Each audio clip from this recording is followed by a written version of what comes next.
গত একটি ভিডিওতে আপনাদের সাথে শেয়ার করেছিলাম যে চট্টগ্রাম থেকে ঢাকা যাওয়ার পরে ঢাকা ইমিগ্রেশনে কী কী প্রশ্ন করেছিল সেগুলি শেয়ার করেছিলাম। আজ আপনাদের সাথে শেয়ার করছি ঢাকা থেকে ব্যাংকক। তো আপনারা দেখতে পাচ্ছেন আমাদের ইমিগ্রেশন শেষ হওয়ার পরে একটা সিকিউরিটি চেকিং হয়। সিকিউরিটি চেকিংয়ের জন্য যাচ্ছি অলরেডি। এটা হচ্ছে সিকিউরিটি চেকিংয়ের রাস্তা। সিকিউরিটি চেকিং শেষ হওয়ার পরে সিকিউরিটি চেকিংয়ের ওয়েটিং রুম আছে, সেখানে ওয়েটিং রুমে বসে থাকলাম। ওয়েটিং রুমে বসে বসে কিছুক্ষণ বিমানের জন্য ওয়েট করছি। ওয়েট করতে করতে কিছুক্ষণ পরে ডাক আসলো যে বিমান চলে আসছে, টাইম হয়ে গেছে আমাদের। এর মধ্যে আমি বলে রাখি যে আপনারা দেখতে পাচ্ছেন আবার সবাই লাইন ধরে নিচে নামছি সিঁড়ি দিয়ে নেমে। এরপরে বিমান একটু দূরে থাকার কারণে বিমানের বাসে করে আমরা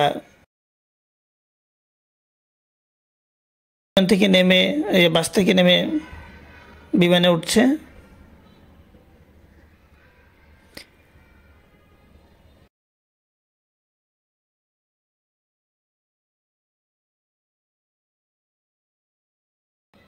বিমানে প্রবেশ করার মুহূর্তে এটা ভিডিও করলাম।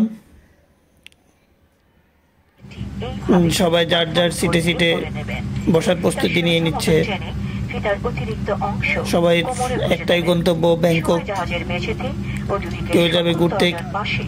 জরুরি নির্গমন পথ নির্দেশক আলো জ্বলে উঠবে, সেই পথ অনুসরণ করে দরজার মুখে এই লাল বোতামগুলো টেনে জ্যাকেটে বাতাস ভরে বিমান থেকে বের হতে হবে। এই নলগুলোতে ফু দিয়েও জ্যাকেটে বাতাস ভরা যায়। Life jackets are stored under your seats. Life jackets for babies are Subhanallah Zisabbarana Haza Wama kunna Allahu mukrinin Wa inna ila rabbina lamunqalibun Allah Mahan টেক অফের আগে তারা একটা ঘোষণা দিয়ে থাকে যে কীভাবে সিট বেল্ট বাঁধতে হবে, কখন বাঁধতে হবে, কখন সিট বেল্ট খুলতে হবে এবং নিয়মাবলী কী কী আছে। সিট কভারের সিটের পিছনে দেওয়া থাকে, প্রত্যেকটা সিটের সামনে ওইখানে নিয়মাবলী দেওয়া আছে। ওই নিয়মাবলী দেওয়া থাকে। এখন বিমান অলরেডি টেক অফ করছে।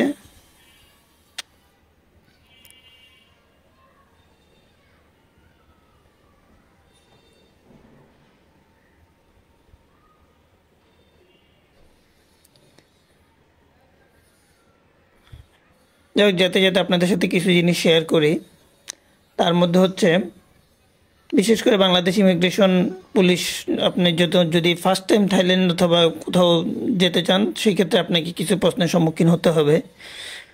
কেন যাচ্ছেন, কতদিন থাকবেন, কোথায় থাকবেন, কি করবেন, আপনি তো আগে যান নাই, আগে কয় দেশ ঘুরছেন, এই ধরনের আরও বিভিন্ন প্রশ্নের সম্মুখীন হবেন। কনফিডেন্সের সাথে প্রশ্নগুলো আনসার দিবেন, মানে স্মার্টলি হ্যান্ডেল করবেন। আশা করি ইমিগ্রেশন কখনোই আপনার জন্য সমস্যা হয়ে দাঁড়াবে না। দেখেন আকাশের ভিউটা ওই দিন খুব সুন্দর ছিল। আর যেহেতু যাচ্ছিলাম একটা এক্সাইটমেন্ট ছিল, প্রথমবার থাইল্যান্ড যাচ্ছি, যার কারণে মোটামুটি যেখানেই ভালো লাগছে সেখানেই ভিডিও ধারণ করেছি আপনাদের সাথে শেয়ার করার জন্য এবং নিজের একটা মেমোরি থেকে গেল তার জন্য। সব মিলিয়ে যখন আপনাদের সাথে মাঝখানে বলতেছিলাম যে বিমানের একেবারে পিছনের সিটটা উইন্ডো সিট পড়েছিল, একেবারে পিছনের সিট।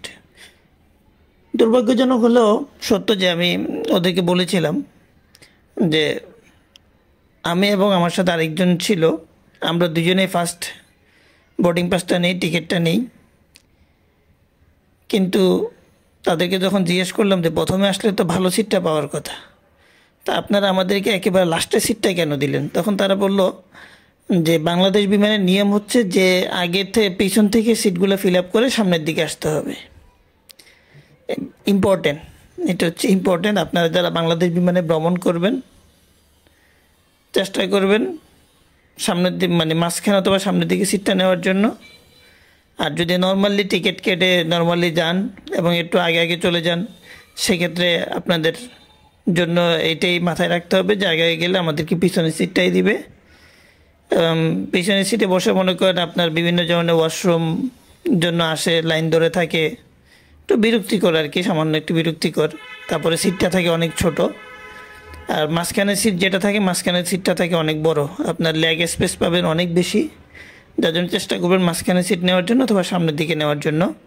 সেটা যদি কোনো এজেন্সি থেকে কেটে থাকেন তাহলে এজেন্সিকে বলে দিবেন যে আমার সিটটা এরকম হওয়া চাই। যাই হোক, আস্তে আস্তে আমাদের বিমানের মধ্যে লাঞ্চের টাইম হয়ে গেল, তার মধ্যে লাঞ্চ দিয়ে দিল। লাঞ্চ শেষ করে আবার বসে থাকলাম।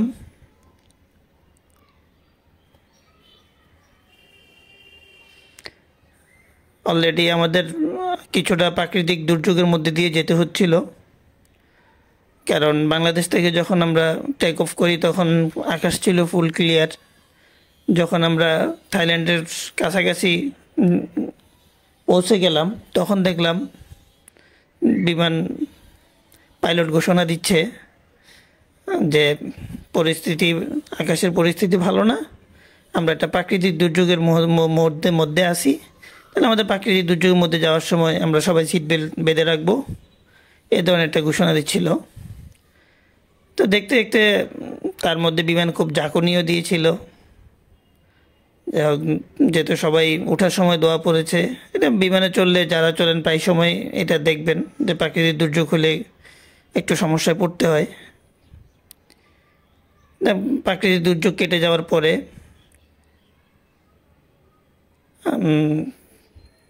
থাইল্যান্ড ব্যাংকক এয়ারপোর্ট কখন আসবে সে ওয়েট করছিলাম আর বাইরের দিকে তাকিয়ে থাকলাম। এখানে দেখেন ম্যাগের ভিউটা এত সুন্দর ছিল। প্রাকৃতিক দুর্যোগ এই যে এখান থেকেই শুরু, যে জাস্ট এই ম্যাগের ভিতরে ঢোকার পরে আর কোনো কিছু দেখা যাচ্ছিল না, ম্যাগও দেখা যাচ্ছিল না, আকাশও দেখা যাচ্ছিল না, জাস্ট এটা মাঝখানেই ছিল। আর এইখানে মাঝখানের মধ্যে এটা ঝাঁকুনি দিচ্ছিল, বিমান প্রচণ্ড ঝাঁকুনি দিচ্ছিল। এগুলি পার হওয়ার পরে যখন আমরা আবার আকাশ দেখতে পেলাম এবং তার মধ্যে দেখতে পেলাম যে থাইল্যান্ডের ভূমিও কিছু দেখা যাচ্ছে নিচের দিকে তাকালে। এই যে আপনারা দেখেন থাইল্যান্ড আমরা পৌঁছে গেছি।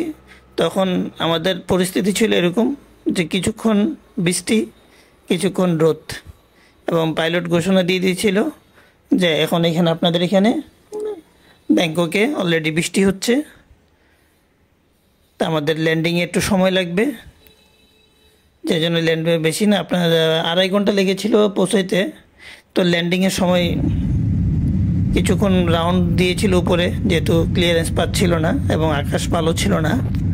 যাই হোক, অবশেষে আমরা ল্যান্ড করলাম থাইল্যান্ড। পরবর্তী ভিডিওতে থাইল্যান্ডে ইমিগ্রেশনে কী কী প্রশ্ন করেছিল এবং কীভাবে ইমিগ্রেশন পার হলাম সেটা আপনাদের সাথে শেয়ার করব। আজকের মতো এখানেই, সবাই ভালো থাকবেন, আল্লাহ হাফেজ।